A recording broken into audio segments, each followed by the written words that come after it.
Claudia thinks that the internet is the best place to find information. Going back to the text there, towards the end of the third paragraph, she says, im Internet bekommt man zu viele Informationen. Zu viele, that zu means too much information. Okay, so that would be false. The answer there would be false. Okay, so can you see how I'm sort of highlighting bits which I think are important? We don't need to understand every single thing in the text, but we need to be able to pick out the essential bits. And then the last question, E, in Claudia's school, there is a library session once a fortnight. So we're looking for an expression of time. The bit I've underlined here, einmal in der Woche, is once a week. So they have a library session once a week, so that is going to be false. Okay. Right. The next question is a little bit more difficult. Okay. I think what you need to do first, you've got all of this on the next sheet to work out. And again, we're using the initials of people's names, B for Barbara, M for Martin, P for Petra, and we've got all of this to work out. But before I even look at that, I think it's good just to do a little bit of skim reading. We've got an awful long text there, okay? And we know, if you read this bit at the beginning, read these blog entries about teenagers and their relationships. It's all about relationships with family and friends. This is the kind of work we did right at the beginning of year 10, talking about relationships. Okay, so the first thing I did was just to skim read each paragraph, and I've put here sort of their attitudes. This person is Barbara Bergman, is quite negative. So if you write in negative here, Martin Schmidt, he's being quite negative as well. Okay. And Petra Weber, okay, when you read that, when you've got a bit more time to read that, you'll see that is quite positive. Okay. This person's quite positive about her daughter.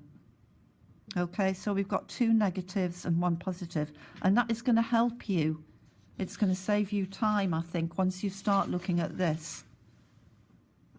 Okay, because if you look at 5A, I am pleased that my daughter is more independent. That comment is quite positive. So my initial reaction, I am pleased that my daughter is more independent, is to look at that description and to find the proof there in that description, the third description. Okay, I'm pleased that my daughter is more independent.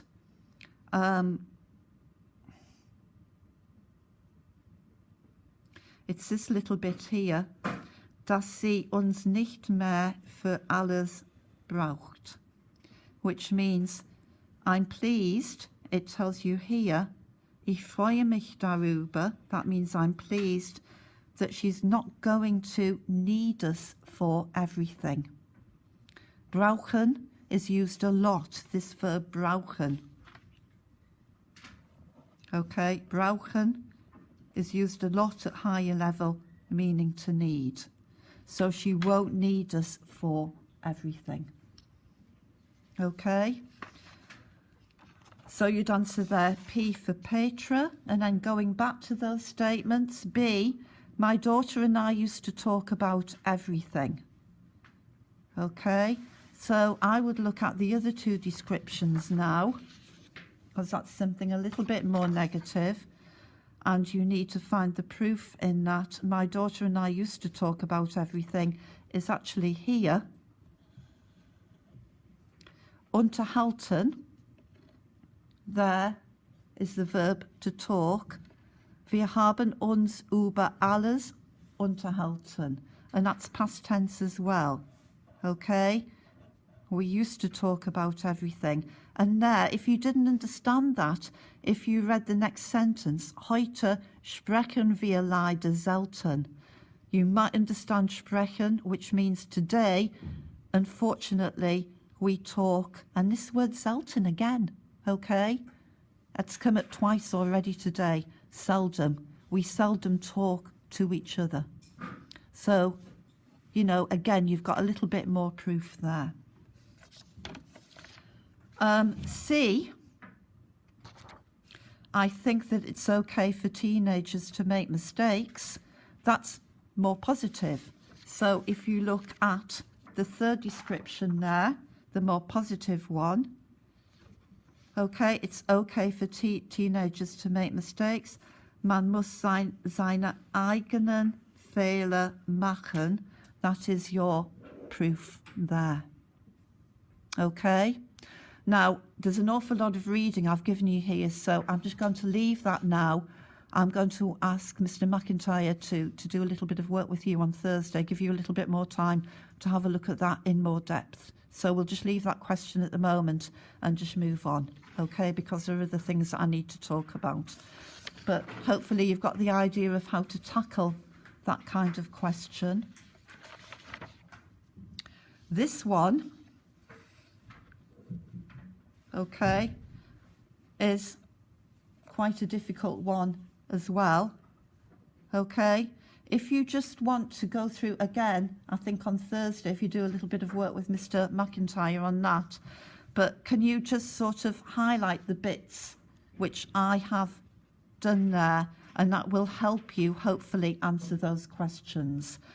So always read the little introduction there, okay? Use a photo as well, because you've got a photo of someone, you know, a unicyclist there, okay? We've got mountains in the background, so use the information you're given at the top in English to give you the context of the whole interview there, okay? So fährt mit seinem Einrad Berge hinunter, okay? That's going to be important. This little bit here, von der Spitze aus kann man richtig weit sehen. And then the third bit here, es gibt nicht viele Berge, die so hoch und trotzdem nicht immer eisbedeckt sind. Okay? And then this little bit here. Laufen, I think I mentioned to you the other week, that is used a lot at higher level. Laufen meaning to walk. Okay? Sogar normal laufen musste ich ganz langsam, weil das Atmen so schwer fällt. That is going to be important.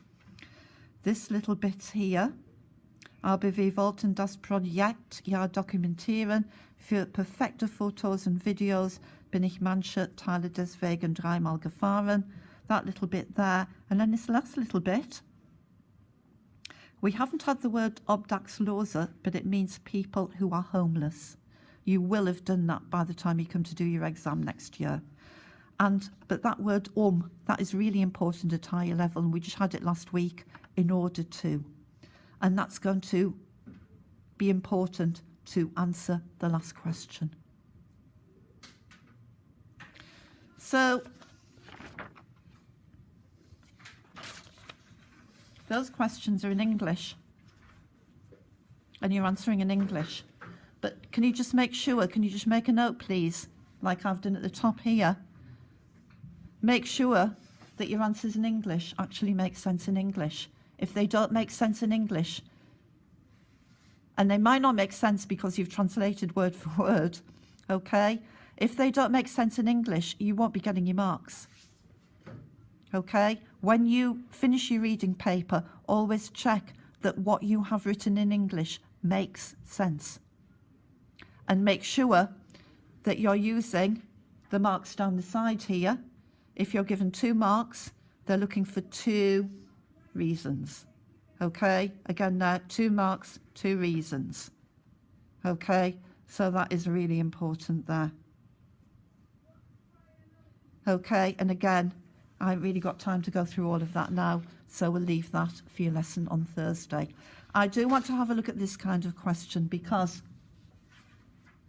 this is a new thing that the exam board are starting to do with you lot, okay, and they are using a literary text, a German literary text.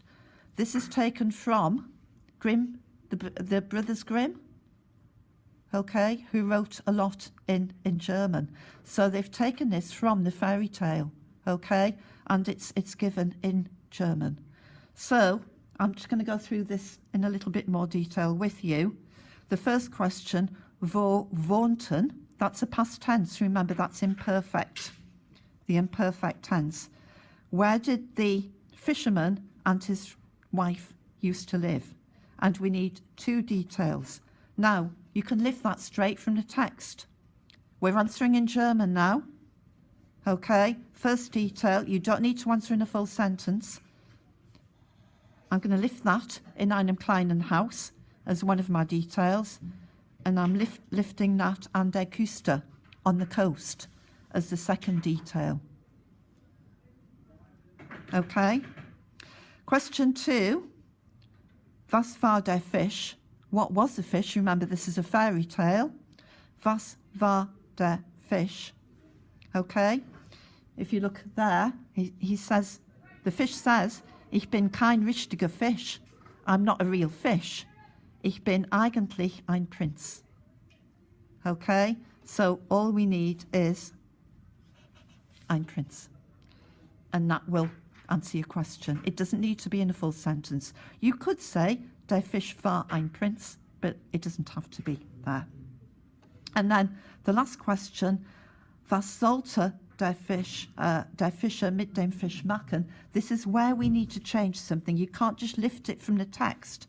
So what should the fisherman do with the fish? This bit at the end says, let me go back again into the water, okay? Let me go into the water again. So what we've got to do is change that mich to the third person, which would be ihn. Let him go back into the water again, okay? So we could just write all of that out as your answer, but change the mich to ihn. Allow him to go back into the water. So that's how I would answer that one.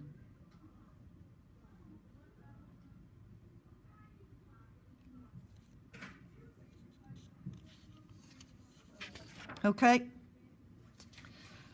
The next question, again there. If you just quickly want to highlight what I've done there, that will help you answer those questions. So, auf der Treppe, the word Treppe means on a step. So the first question, this is where you need to know your question words. Wo, wie, wer. Okay, we need to know all of those question words. Where is the old woman sitting? She's sitting on a step. So you could just answer with auf einer Treppe. Okay. I would add this little bit as well. Mitten in der Stadt means in the middle of town. 10 kilometer we're going to need, because the second question, wie weit? How far has she walked, gelaufen? She's walked for 10 kilometers. Okay. The third question, wer wohnt am anderen Ende der Stadt? Wer means who. The word wer. Who lives at the other end of the town? We can just lift it from the text. Ihre Tochter. Okay. Her daughter. Was wird das Wetter in der Nacht sein? What will the weather be in the night? It's right at the end here. Die Nacht wird cool. Cool is all we need there. Lang was used as well.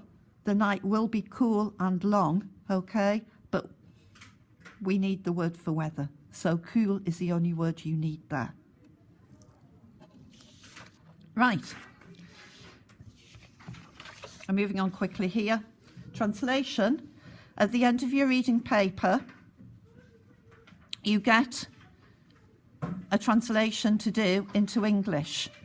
You're given 9 marks for that, so I've put it into 9 chunks. That's what the examiner would do, would chunk it into 9 parts. Okay, we've talked a little bit about translations, really. It's these little words you've got to remember to translate. So, I'll just go through this. Do you want to try and write this down quickly in English? Okay, underneath. What I think you need to do, I've put a note here at the top. Read the whole sentence. The whole sentence. I'm going to read the whole sentence because in German the word order is different. Okay, so I'm going to start off with the first sentence. Ich wohne mit meinen 2 Kindern in einem Doppelhaus. I live with my 2 children in a semi-detached house. That's okay. The word order is not very different there.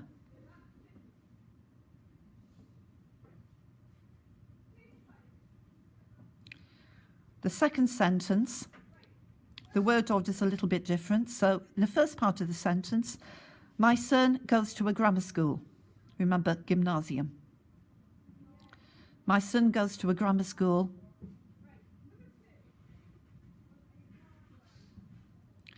Now this bit here, wo, is changing your word order. Where he, now I'm looking to the end of your sentence, where he gets good marks. Or where he gets good grades, that would do. The next sentence. Okay, I'm going to read the whole sentence. Meine Tochter hat Fremdsprachen an der Universität studiert. We've got hat and we've got studiert, past tense. Although studiert, remember, doesn't begin with GE, okay, it is a past tense. We should know it's past tense, it ends in T, it's at the end of your sentence, and we've got hat with it. So my daughter has studied foreign languages at university. Again, Fremdsprachen is coming up. It comes up a lot at higher level. So my daughter has studied foreign languages at university.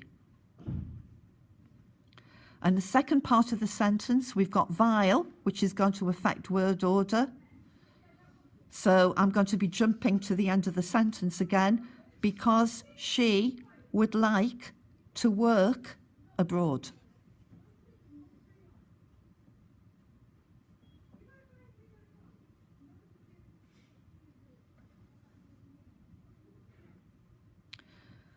The last sentence.